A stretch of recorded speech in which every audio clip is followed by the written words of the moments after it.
Assalamualaikum warahmatullahi wabarakatuh. Waalaikumsalam warahmatullahi wabarakatuh. Apa kabarnya hari ini? Alhamdulillah. Alhamdulillah. Hari ini ada yang sudah masuk semua ya? Oke, sudah masuk semua.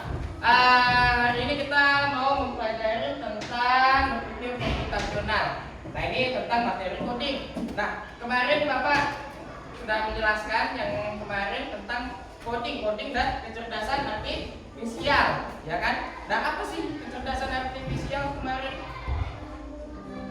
Apa tuh kecerdasan artifisial yang bagaimana? AI, ya betul, AI. Nah, yang sering kalian gunakan sehari-hari, AI, meta AI, nah, itu kecerdasan artifisial.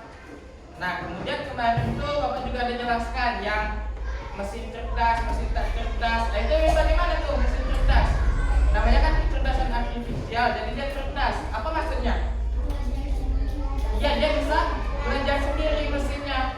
Nah, yang bagaimana contohnya? Kemarin kayak misalnya apa, Google Map. Nah, itu kan AI, dan itu yang kayak ChatGPT, ya kan, itu AI.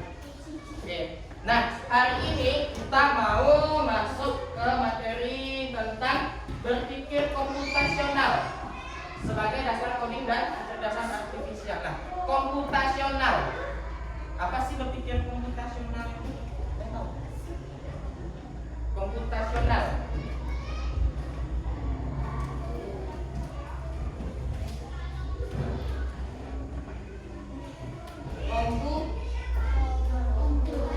Komputer, apa kalau pikir seperti komputer? Ya, kurang lebih seperti itu. Bagaimana kita bisa berpikir seperti layaknya komputer? Oke, kayaknya kita ice breaking dulu lah ya. Kita ice breaking. Oke, silakan berdiri semuanya.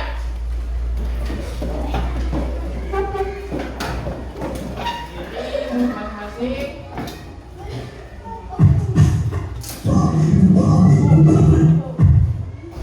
Oke, yang padatnya pada tulis semua ya, pada papan tulis nih. Oke, anggap kamu ada masuk dalam sini. Nanti ikutin yang orang ini lakukan, ya. Copit itu potong. Iya. Oke, siap ya. 1, 2, 3.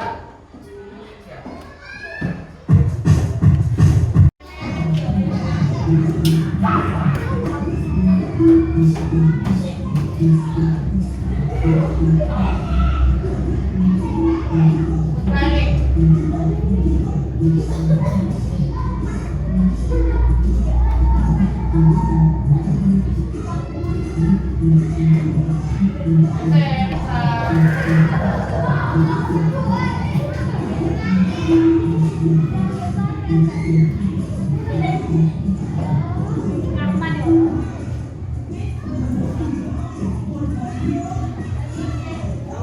Putar. Nah, ikuti.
Nah, lambaikan.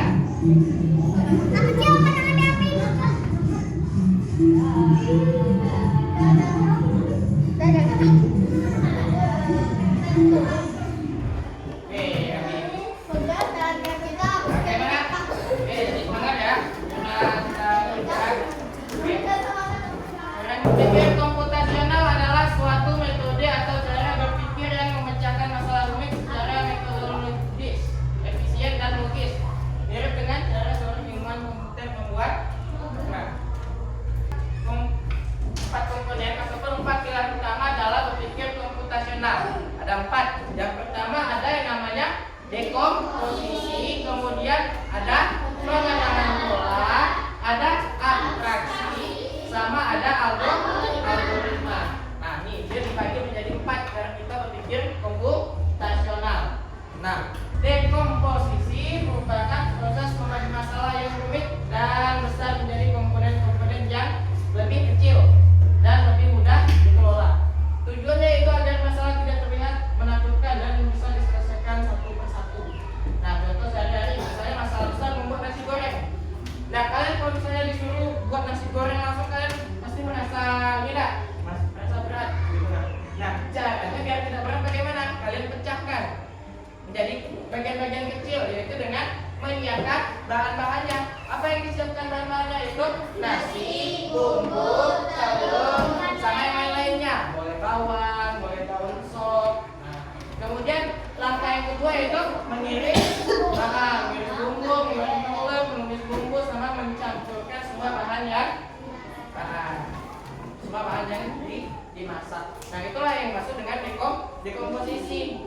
Jadi dekomposisi itu masalah besar kita pecahkan jadi masalah kecil. Nah, kita pecah-pecahkan.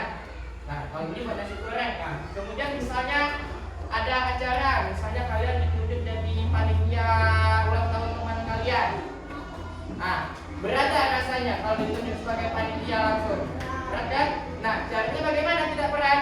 Agar tidak berat, kita pecahkan jadi masalah kecil. Nah, kita persiapkan apa yang harus kita persiapkan? Kalau ada teman kita yang ulang tahun, menyiapkan undangan. Ya, undangan yang kalian siapkan. Apa lagi? Ya, makanan, kue, betul. Kue, menyiapkan kuenya. Apa lagi yang harus kita siapkan? Makanan, kue, hiasan ataupun dekorasi. Apa lagi? Hadiah. Nah, apa lagi? Hadiah atau kado. Ya, apa lagi? Ada lagi? Siapkan dekorasi, hiasan, kado, undangan. Nah, itu dia jadi masalah-masalah kecil. Nah, gitu. Jadi kalau masalah itu jangan dilihat langsung masalah besarnya, tapi kita ubah masalah besar itu jadi masalah-masalah kecil. Oke, paham ya maksud dari dekomposisi. Kemudian tadi setelah dekomposisi apa lagi? Pengenalan pola. Nah, pengenalan pola yaitu kemampuan untuk mengidentifikasi pola trend atau paralel dalam data atau di antara masalah-masalah kecil yang telah dipecah. Tujuannya membuat solusi menjadi lebih efisien. Jika kita menemukan pola, kita bisa menyelesaikan masalah serupa dengan cara yang sama. Jadi kita lihat polanya. Contoh, saat membuat nasi goreng, apakah menumis? Tahu menumis? Tahu kan? Pasti pernah masak ya. Menumis, bumbu memiliki pola yang sama. Panaskan minyak, masukkan bumbu, aduk hingga harum. Pola ini juga bisa dipakai saat memasak mie, goreng atau cabai. Itu pola namanya. Kalau pola itu dia sama. Pola menumis yaitu apa? Pola untuk menumis, panaskan minyak goreng, masukkan bumbu, aduk sampai wangi. Itu dan cuma untuk menumis bumbu nasi goreng saja.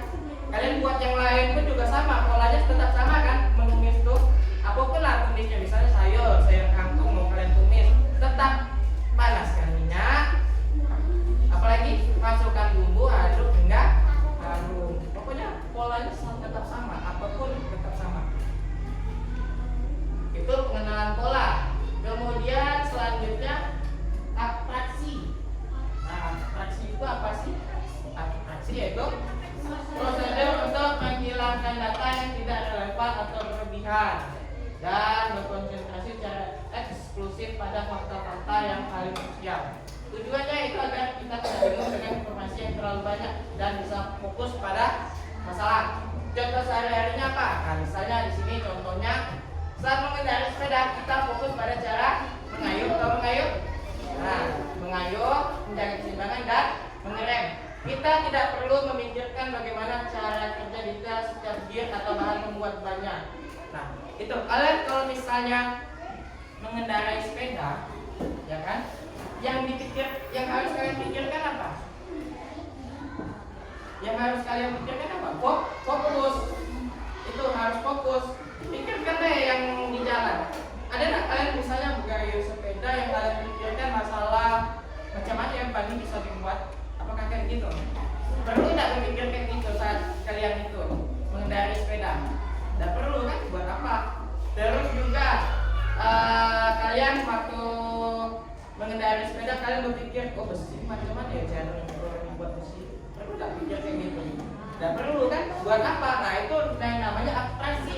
Kita pikirkan hal yang penting saja, yang penting yang kita pikirkan. Kalau tidak penting itu buat apa? Dosa.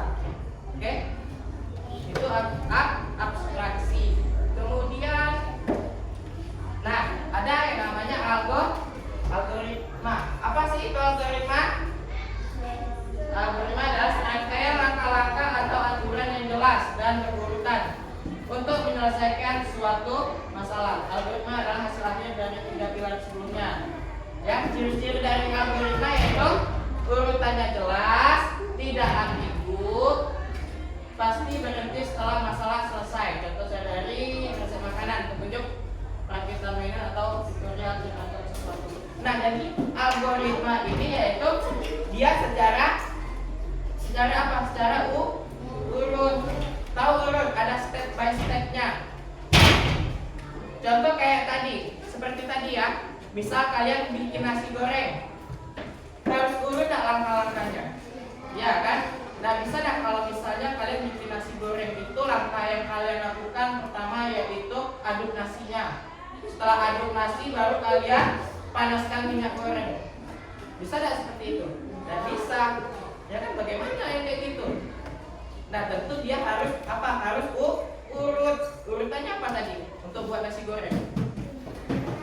Nah kita siapkan bahan-bahannya dulu ya. Bahan-bahannya, bumbu-bumbunya kita siapkan, alat-alatnya kita siapkan.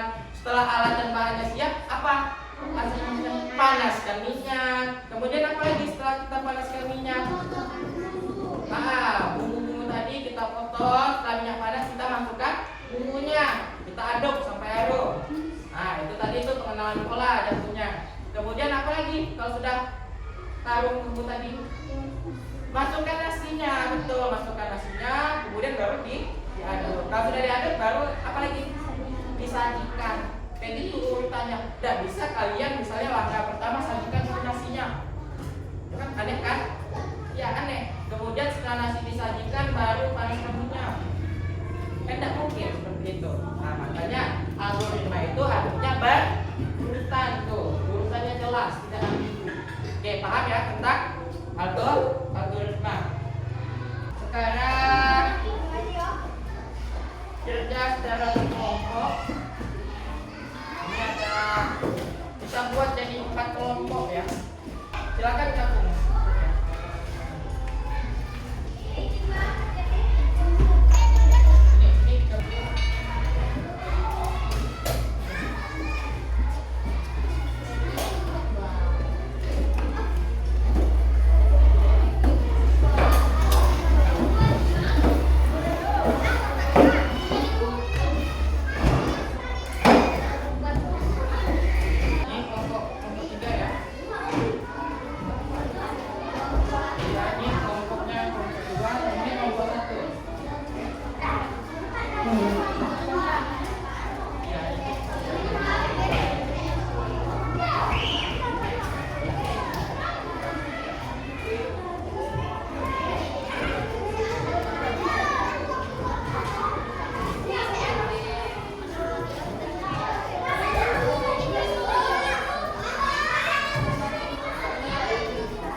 angka utamanya ini, berarti ini nomor 1 nih. Bikin nomornya 1, 2, 3, 4.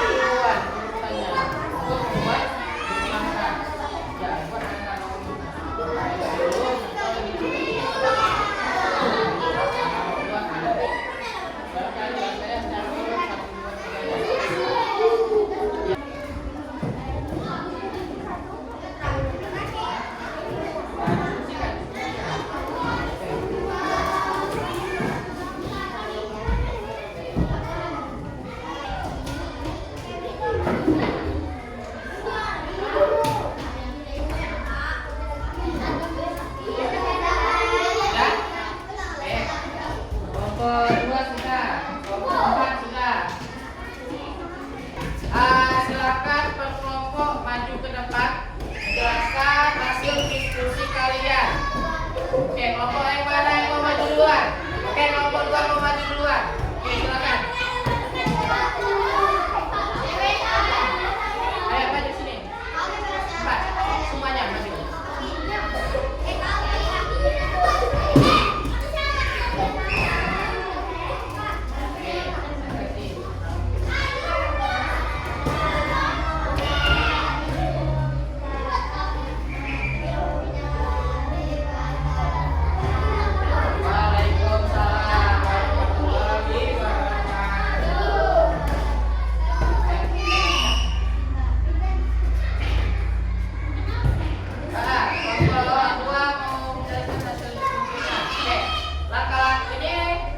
Membuat apa? Ya, cara memasak mie instan. Coba langkah pertamanya apa? Silakan dijelaskan. Yang lain diterima, mendengarkan. Yang besar suaranya. Oke, yang pertama siapkan mie instan. Kemudian selanjutnya, ya, panaskan panci yang berisi air. Kemudian apa lagi? Langkah selanjutnya, masukkan mie setelah air mendidih. Oke, apa lagi langkah selanjutnya? Masukkan telur dan sayuran. Apa lagi? Ya, aduk mie dan sayur hingga matang. Kemudian tuangkan bumbu. Tuangkan mie ke dalam mangkok. Kemudian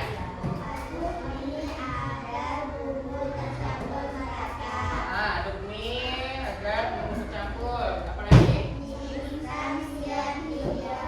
Oke, air mie instan siap dihidangkan. Nah, benar nggak langkah-langkah urutannya? Benar. Oke, tepuk tangan untuk kelompok 2. Nah, kelompok siapa lagi mau dulu? Kelompok 4 ya. Kelompok 4 lebih duluan selesai lagi. Oke.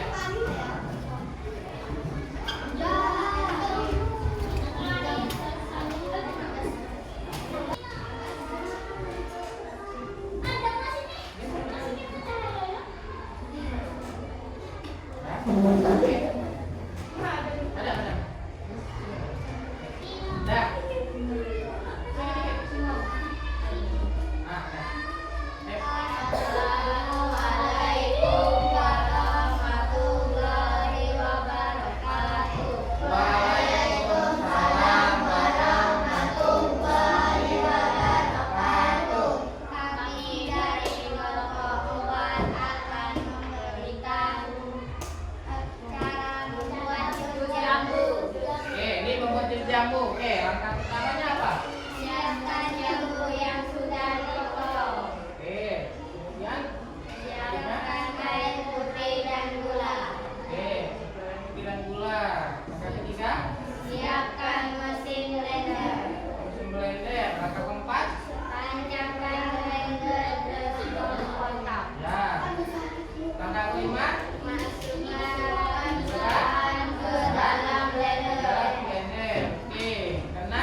Benar urutannya seperti itu?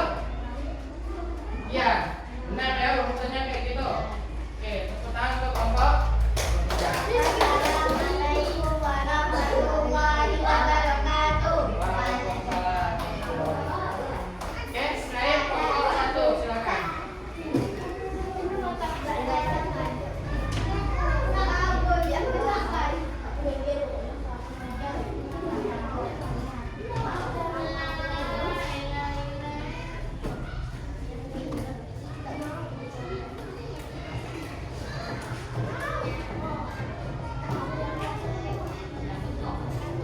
Oke, kelompok 1 silakan.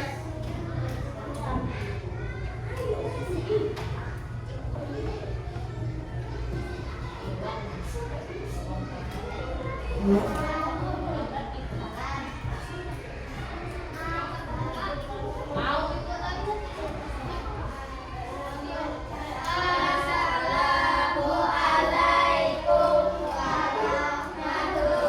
warahmatullahi wabarakatuh.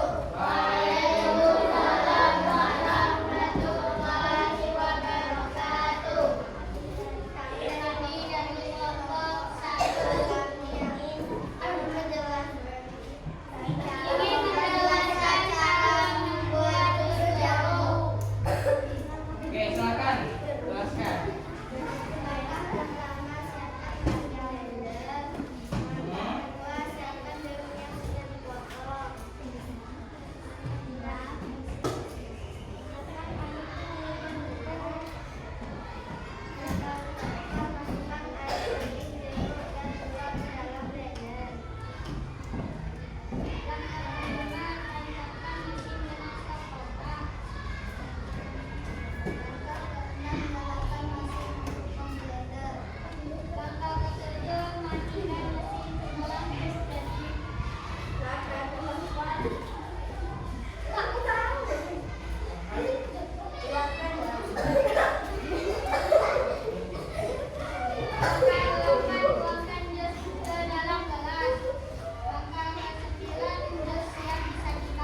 Oke, tadi langkah-langkah membuat jus jagung. Oke, betul. Silakan duduk. Kita kelompok 1.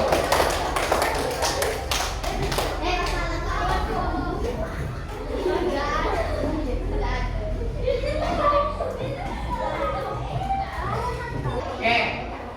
Nah, tadi sudah kalian kerjakan latihannya.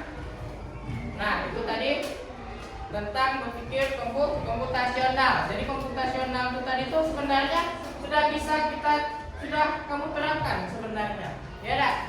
Nah, contoh kayak itu, kamu misalnya masak mie, pernah kan masak mie? Pernah. Nah, pernah masak mie. Pasti kalian tuh langkah-langkahnya tuh pasti urut. Ya dah. Misalnya masak mie tadi tuh kayak misalnya siapkan ini dulu, misalnya aduk mie. Kan nggak bisa aduk mie dulu baru tambahkan bumbu. Ya dah. Iya, jadi dia harus berurutan. Begitu juga yang lain-lainnya juga sama. Masa nggak mungkin kan jus disiapkan dulu, jusnya baru kita potong buah, bisa seperti itu? Tidak, jadi harus berurutan. Nah, apa sih manfaat dari berpikir komputasional? Nah, apa saja manfaatnya untuk berpikir komputasional ini? Jadi kita berpikirnya tuh logis sama terstruktur. Kemudian apa lagi?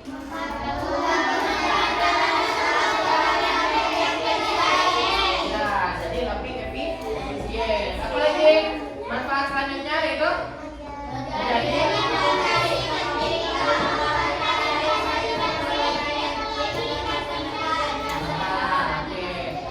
kemudian lanjutnya apa lagi? Salah manfaat terakhir yaitu oke,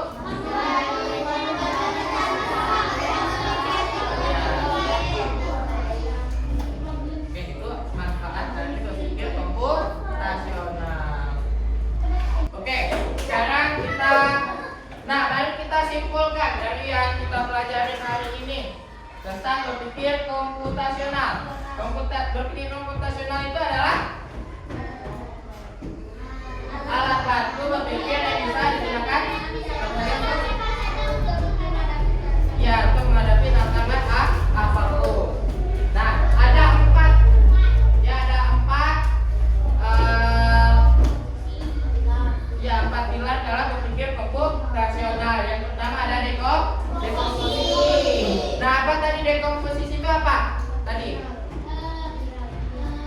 posisi. Memecahkan masalah besar menjadi jadi masalah-masalah kecil. Kemudian pengenalan pola. Nah, kalau pengenalan pola itu bagaimana? Ya, bagaimana tadi pengenalan pola? Hah? Nah, tadi kayak apa? Menumis tadi ya, pola dalam menumis. Nah, kita buat nasi goreng, kita tumis dulu bumbunya. Ya dah? Ya, kita tumis dulu bumbunya. Nah, menumis bumbu itu ada polanya. Apa pola dalam menumis bumbu? Bumbu nasi goreng, polanya apa? Menumis tadi apa polanya? Memanaskan minyak, masukkan bumbu, aduk hingga aduk. Nah, ini pola nih. Kalian mau numis apapun pasti polanya seperti itu. Panaskan minyak, masukkan bumbu, aduk sampai harum. Itu namanya pola. Kemudian abstraksi. Kalau abstraksi apa? Fokus dengan hal yang penting. Ya, fokus sama hal yang penting. Hal yang tidak penting tidak perlu. Nah, itu hanya fokus yang penting-penting saja. Kayak tadi ya sepeda tadi. Kalian mengendarai sepeda.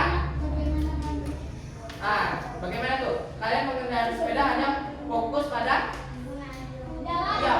kayunya, kayu sepeda, apalagi fokus di jalan, fokus sama keseimbangan. Nah, itu yang perlu kita pikir. Kalau misalnya buat ban, perlu tidak kita pikirkan bagaimana buat ban caranya? Dan perlu. Karena buat apa kita pikir itu, ya kan? Nah, sama yang terakhir algoritma. Kalau algoritma apa?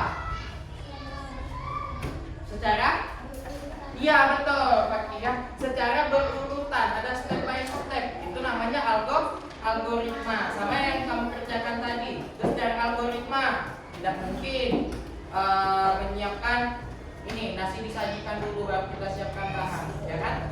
Nah itu berpikir algoritma.